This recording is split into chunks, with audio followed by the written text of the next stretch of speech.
यत्र यत्र हरिर्जन्म कर्माणि च महीयसा गृह्णन्ति कवयो ब्रह्मंस्तानि नो वद शृण्वताम्।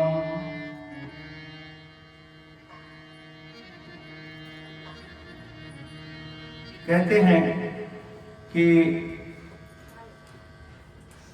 ये जो कलयुग है, कलयुग का 4,32,000 वर्ष का कलयुग होता है और इससे 2 गुना होता है द्वापर का, और 3 गुना होता है त्रेता का, और 4 गुना होता है सतयुग का। ये चारों मिलकर के ही एक चतुर्युग कहलाते हैं। और लगभग ये 71 4 युग जब बीतते हैं तो एक मनवंतर का समय होता है, और ऐसे ही 14 मनवंतर का एक कल्प होता है। अभी जो वर्तमान में चल रहा है ये 7वां मनवंतर है, और हर एक मनवंतर के अलग अलग मनु होते हैं और अलग अलग सप्तऋषि मंडल होते हैं। ये मनु इंद्र सप्तऋषि मंडल अपने अपने समय में प्रजा के हित के लिए नए नए कार्य का संपादन करते हैं। कहते हैं कि भारत के दक्षिण भाग में जो विषुवत रेखा, जिसे लाइन ऑफ मेरिडियन कहा जाता है, वहां गर्मी बहुत पड़ती है, और इसके विपरीत उत्तराखंड में बद्रीनाथ केदारनाथ में ठंड बहुत पड़ती है। तो देश काल स्थान के अनुसार सब स्थान के भौतिक और वातावरण सारे अलग अलग हैं।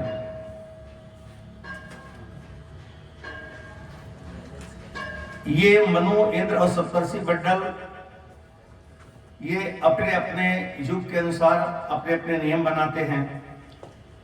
पहले मनवंतर का नाम स्वयंभू मनवंतर था, दूसरे मनवंतर का नाम स्वरोचिष मनवंतर, और इसके स्वरोचिष मनु थे।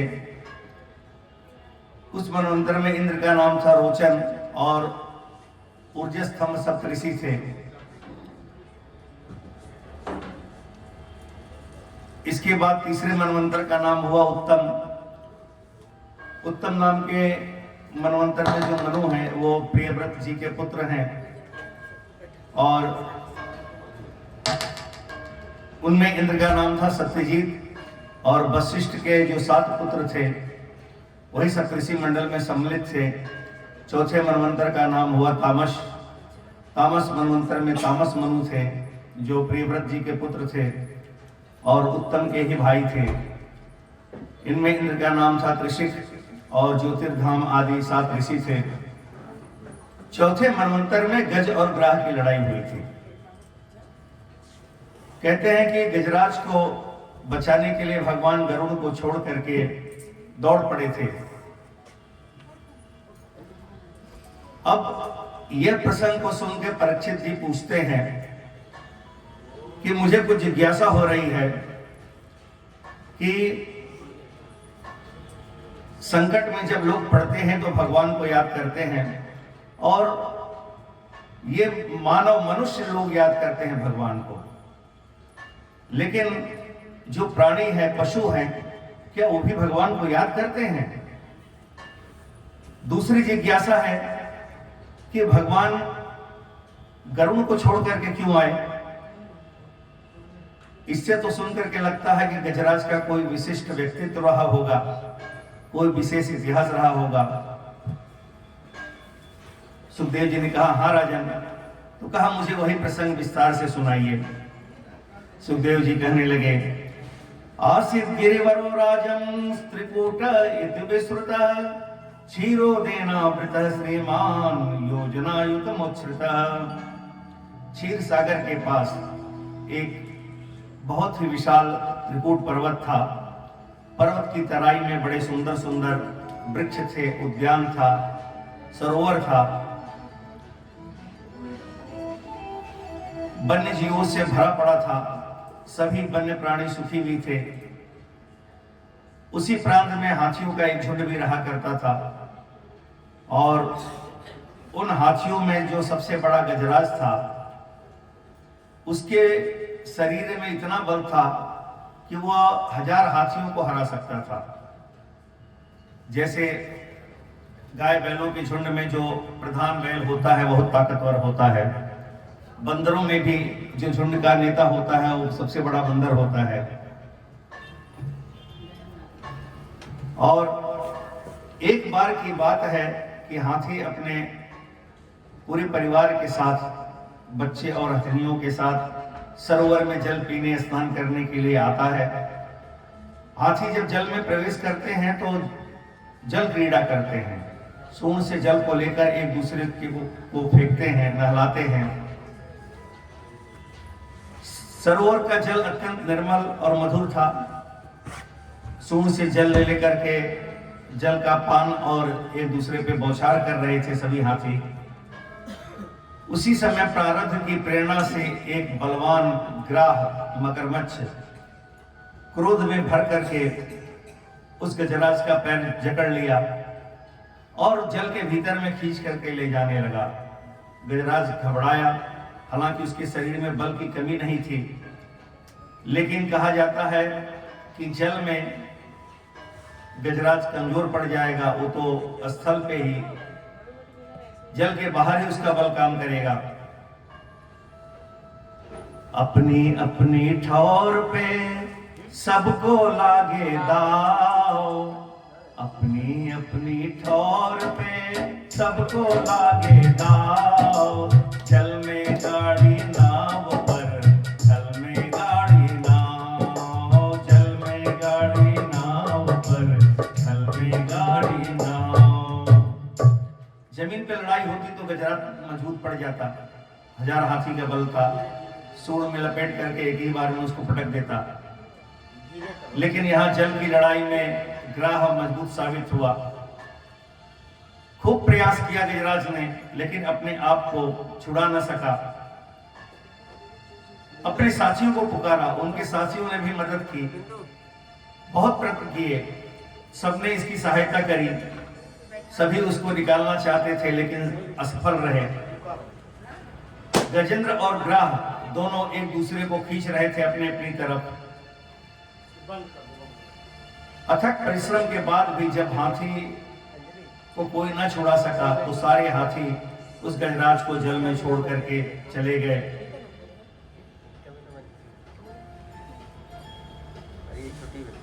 स्वार्थ रत संसार की यही पुरानी रीत, स्वार्थ रत संसार की यही पुरानी रीत।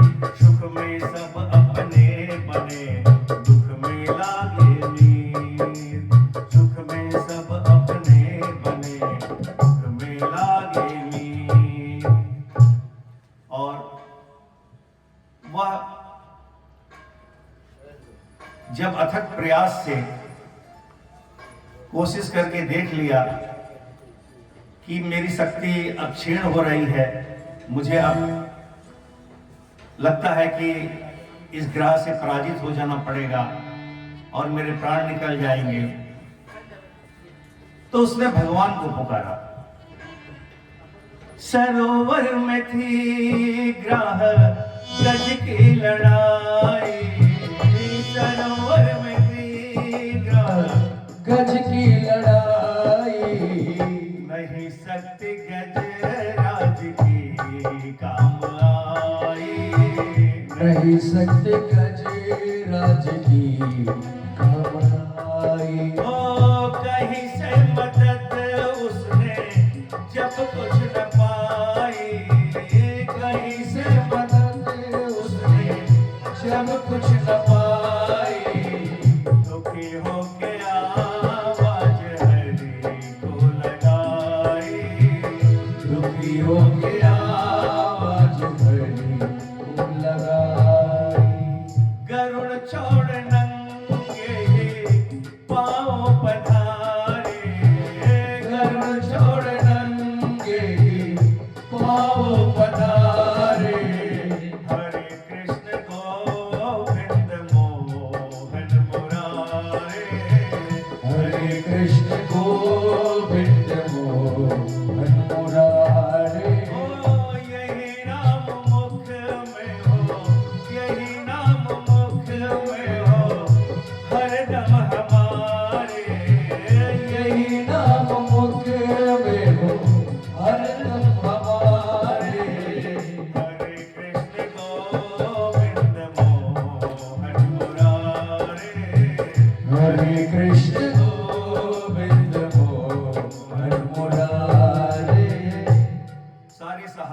छूट गए तो गोविंद की याद आई कि एकमात्र हरि हैं जो मुझे बचा सकते हैं, मैं उन्हीं की शरण ग्रहण करूंगा। क्योंकि गजराज को भी पता था कि निर्बल के ही बलराम हैं। सुने रे मैंने निर्बल के बलराम, सुने रे मैंने निर्बल के बलराम। ओ जब लगे गज बल अपन ऊपर क्यों, जब लगी गज बले अपने ऊपर क्यों, नेक चरियो नहीं काम, नेक चढ़ो नहीं काम। ओ निर्बल होय बल राम पुकार्यो, निर्बल हो बल राम पुकारो। आए आधे नाम, सुने रे मैंने निर्बल के बलराम, सुने रे मैंने निर्बल के बलराम।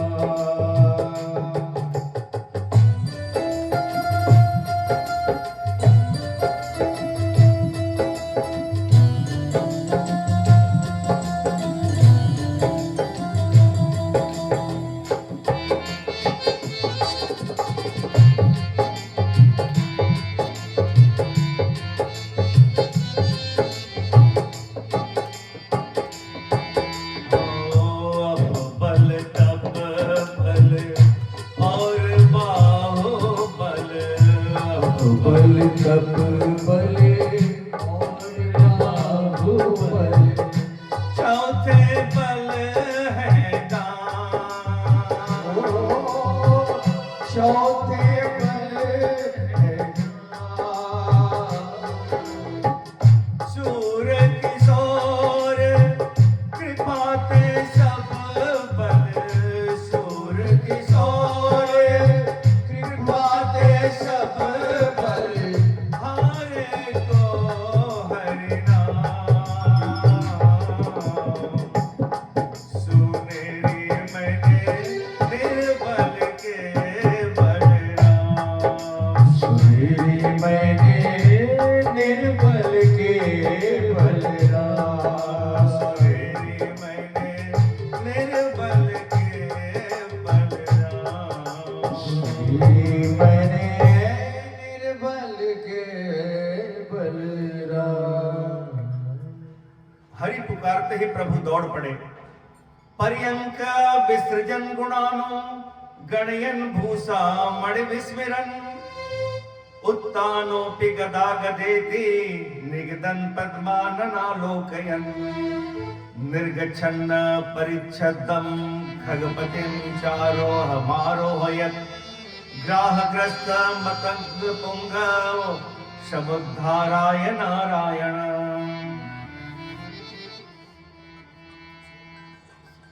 उठे राम सुनो प्रेम अधीरा, कहूँ पट कहूँ निसंग धनु तीरा। जैसे ही अपने सैया से उठे भगवान, लक्ष्मी ने पूछा कि अरे क्या हुआ नाथ, इतने त्वरित गति से इतनी तेजी से आप उठे, कहां जा रहे हैं?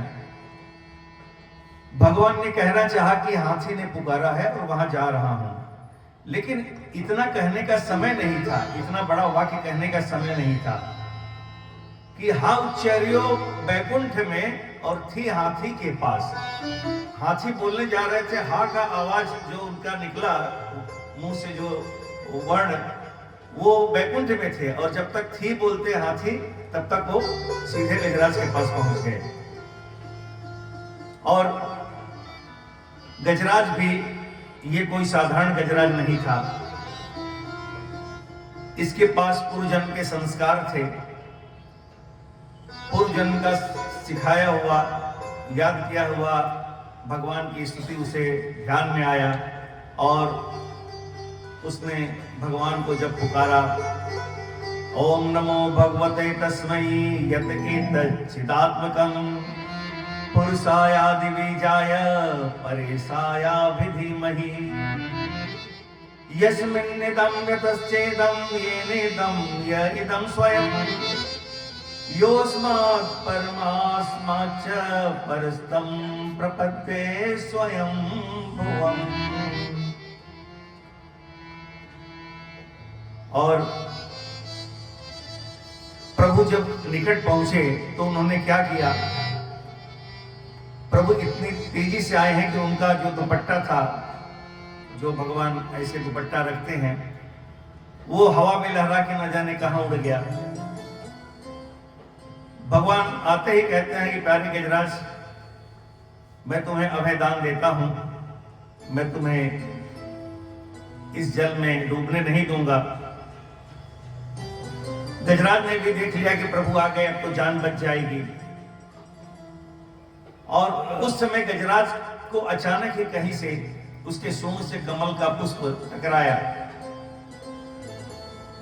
हालांकि उस सरोवर में कमल का पुष्प कहीं था ही नहीं, लेकिन वो फूल आया कहां से? वो फूल लक्ष्मी जी ने दिया।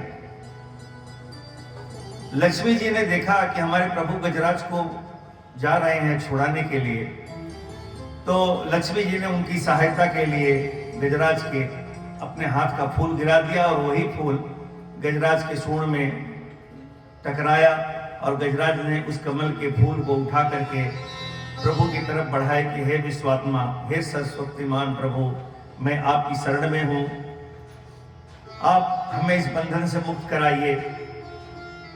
हे नारायण, हे जगत गुरु। बहुत कष्ट में गजराज था, कष्ट से बोल रहा है और भगवान तो भाव से ही प्रसन्न होने वाले हैं। भगवान गरुड़ पे नहीं बैठे, उसका भी एक कारण था। गरुड़ को एक बार मन में ये अहंकार आया कि प्रभु हमारे बिना कहीं जाते नहीं हैं और मैं तो बड़ी तीव्र गति से उड़ता हूं, मैं तो एक क्षण में कहीं का कहीं पहुंचा देता हूं भगवान को। तो भगवान अपने भक्तों का भी अहंकार दूर करते हैं।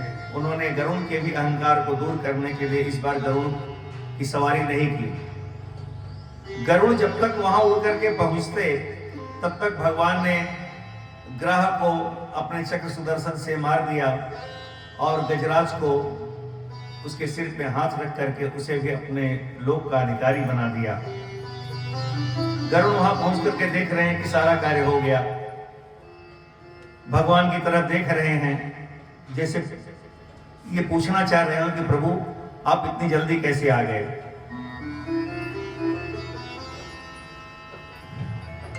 भगवान ग्रह को मारे, किसके कहने पर? गजराज की पुकार पर। भक्त गजराज पुकार रहा था, लेकिन भगवान ने सबसे पहले ग्रह का उद्धार किया, क्योंकि ऐसी मान्यता है कि राम ते अधिक राम कर दासा। ग्रह जो था वो भगवान के भक्त गजराज का पैर पकड़ा था, तो सबसे पहले भगवान ने उसे मुक्त किया। ये ग्रह भी पूर्व जन्म में एक गंधर्व था जिसका नाम था हुहु। एक बार वह सरोवर में अपने गंधर्वियों के साथ स्नान कर रहा था, तो सरोवर में देवल नाम के एक ऋषि भी उस समय स्नान करने आए। तो इसको हंसी सूझी ऋषि से। इसने क्या किया, डुबकी लगाकर ऋषि के पैर जाकर के पकड़ के खींचने लगा।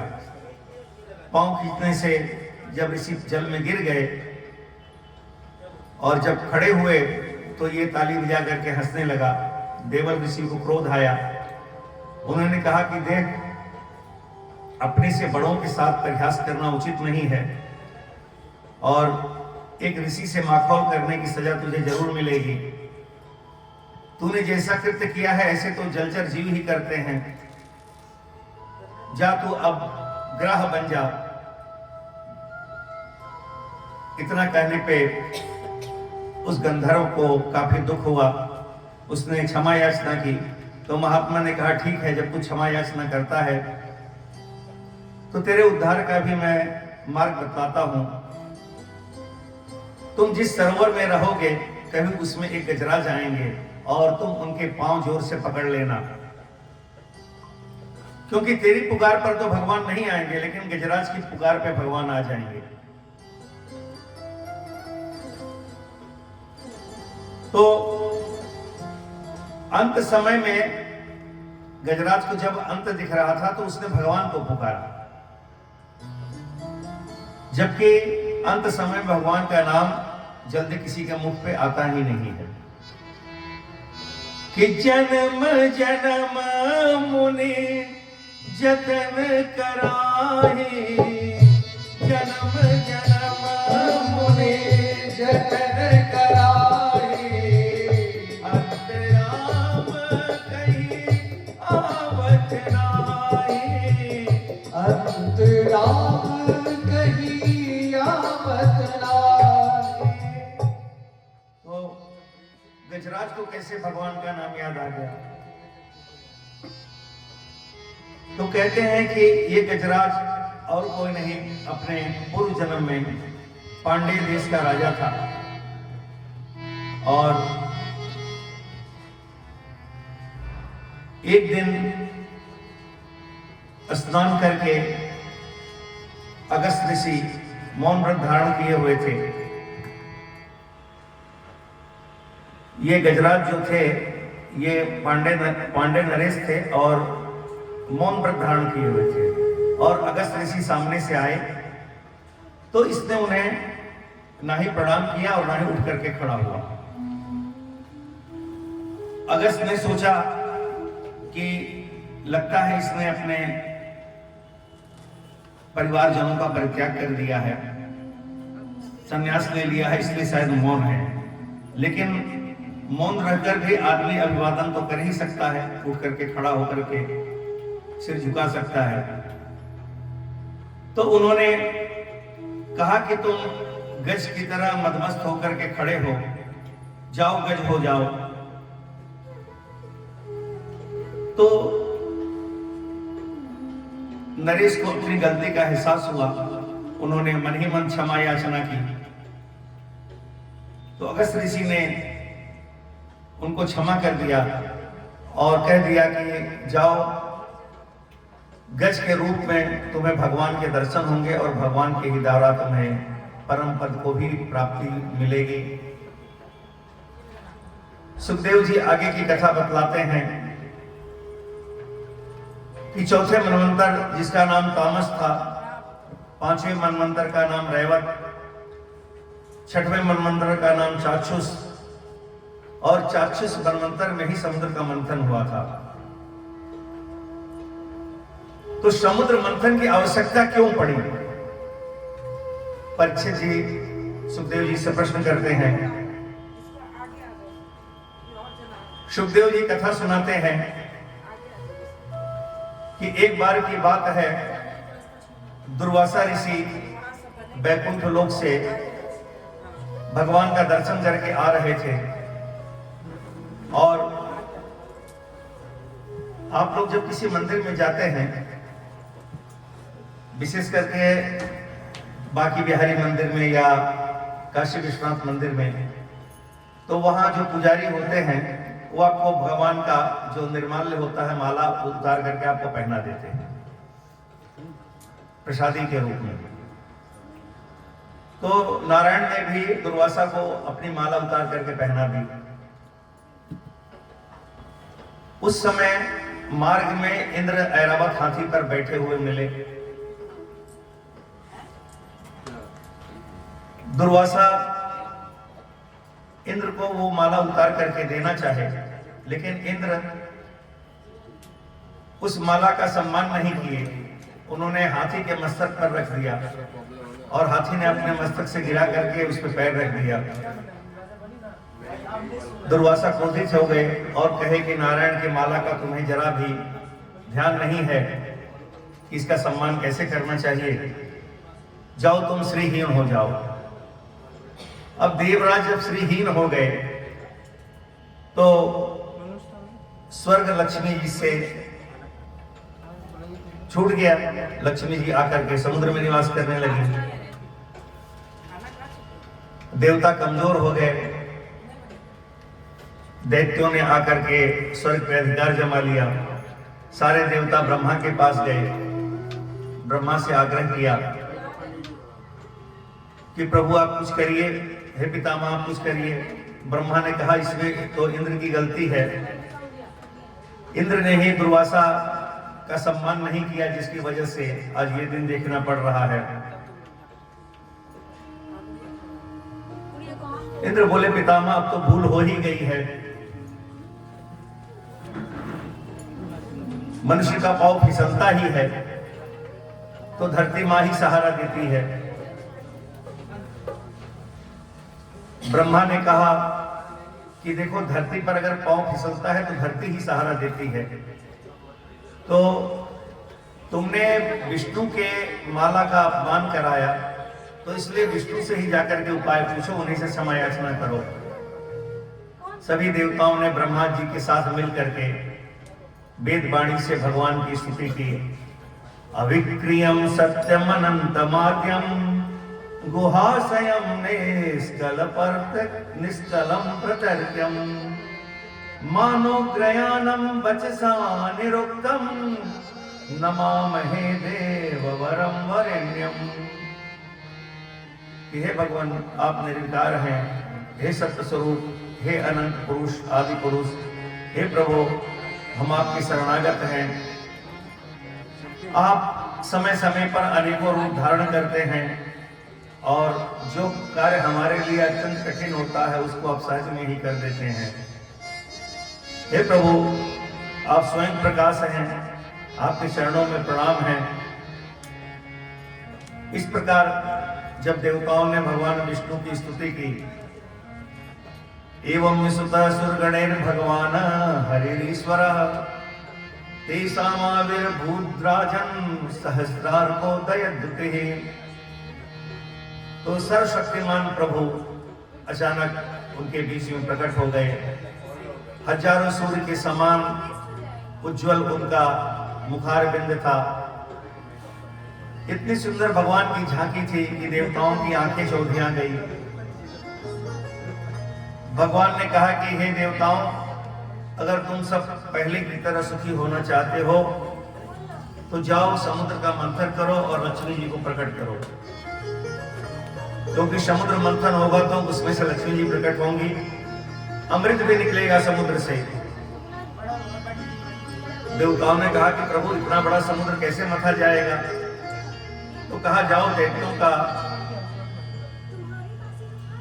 विभाग इसमें देने की बात करो और दैत्य तुम्हारी सहायता करेंगे। तो कहा कि रई कहां मिलेगी? रई कहते हैं मथानी को, समुद्र मथने के लिए मथानी चाहिए। तो बोले मंदराचल पर्वत को ले आओ। सारे देवता मिलकर के मंदराचल पर्वत को नहीं उठा सके। तब उन्होंने भगवान विष्णु से सहायता मांगी तो भगवान ने एक ही हाथ से उसे उठा लिया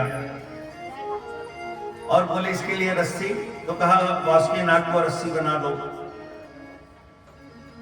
अब समस्या आई कि दैत्यों को तैयार करना है समुद्र मंथन के लिए, क्योंकि दैत्य अकेले भी चाहे तो समुद्र मंथन नहीं कर सकते थे और देवता भी अकेले नहीं कर सकते थे, दोनों को मिलकर करना था। बिना दोनों के समुद्र का मंथन नहीं हो सकता था। उस समय राजा बलि दैत्यों के राजा थे।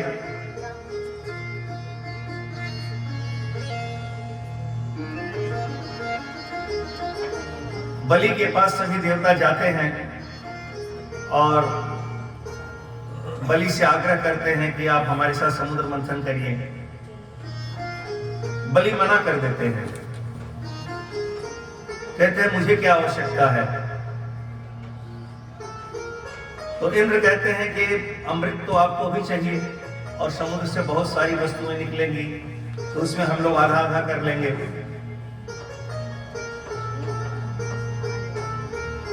तो कहा हमारे पास तो सारा स्वर्ग का ऐश्वर्य है ही है, हमें किसी चीज की आवश्यकता ही नहीं है।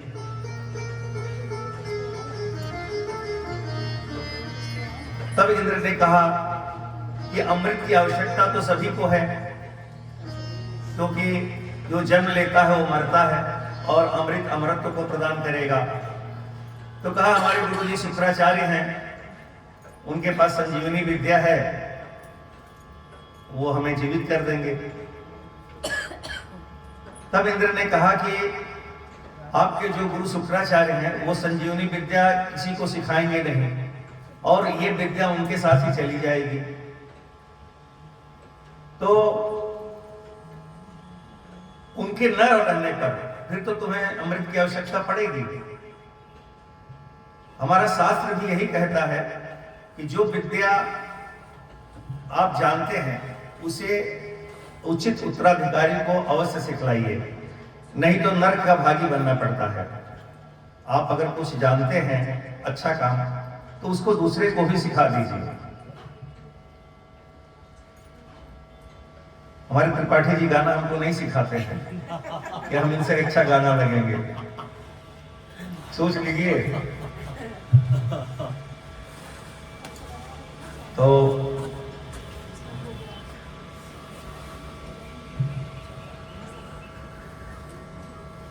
पहले के समय में आप सुने होंगे कि ऐसी ऐसी विद्याएं थी, लोग पानी पे चल लेते थे, हवा में जैसे देवराहा बाबा अदृश्य होते थे और प्रकट हो जाते थे कहीं। वो सब विद्याएं लोगों ने किसी को सिखलाया नहीं, या तो उनको उचित अधिकारी नहीं मिला हो या इसलिए नहीं सिखाया कि इसका लोग दुरुपयोग करेंगे। हम लोग बचपन में सुने थे, हमारे पिताजी बताते थे कि ऐसे भी महात्मा थे जो नहा करके अपना धोती ऐसे फेंक देते थे आसमान पे और शाम को सूख करके वापस आ जाता था। कीनाराम बाबा का आप लोग नाम सुने होंगे। तो कीनाराम बाबा के एक गुरु भाई थे, उनको खंडरावा बाबा लोग बोलते थे, वो खंडहर में रहते थे। तो माटी के टीले पे बैठे थे, सुबह दातुन कर रहे थे, तो उधर से कीनाराम बाबा हाथी से चलते थे। तो हाथी से चलते हुए आए तो खंडहर वाले बाबा खंडहर को बोले कि अरे कीनार तो आ रहा है हाथी पर, मैं उससे कैसे मिलूंगा, चल तू ही उठ जा। तो मट्टी का टीला जो है उठ करके हाथी के बराबर हो गया, जमीन से उठ करके। दोनों गले मिले, उसके बाद उन्होंने हाथी को बैठने का आदेश कराया। हाथी नीचे बैठा तो उतर गए और फिर वो बोले कि अब आज के बाद मैं हाथी से नहीं आऊंगा, तुझे अपने योग बल को प्रदर्शित करना पड़ा मुझसे मिलने के लिए। उनको ये एहसास हुआ कि मुझे हाथी से नहीं आना चाहिए था। जैसा मित्र हो वैसे ही मित्र के साथ आचरण करना चाहिए। अपने किसी मित्र को अपने संपन्नता का प्रदर्शन नहीं करना चाहिए। इसका सबसे बड़ा उदाहरण भागवत पुराण में मिलता है कि ब्रज 84 कोस में गैया चराते हुए भगवान श्री कृष्ण कभी भी पैर में जूता चप्पल नहीं पहने, जबकि नंद बाबा बहुत धनाढ्य थे, क्योंकि वहां उनके जो ग्वाल बाल थे वो गरीब थे, उनके पास जूता चप्पल था ही नहीं। तो भगवान भी कभी नहीं पहने कि हमारे सखा लोग नहीं पहनते, हम भी नहीं पहनेंगे। और यही कारण है कि जो विद्याएं थी वो लुप्त होती चली गई। पहले के समय में लोग बहुत विद्वान भी हुआ करते थे।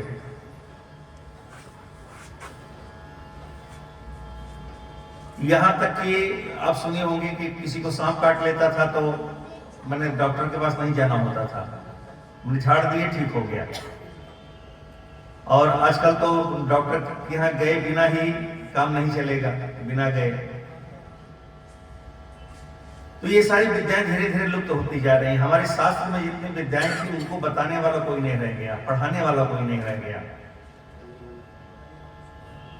तो ये जानने के बाद में हम भी जब ज्योतिष शास्त्र का अध्ययन किए तो हमको लगा कि हमको भी पढ़ाना चाहिए, क्योंकि शास्त्र कहता है आप जो पढ़े हैं अगर आप दूसरे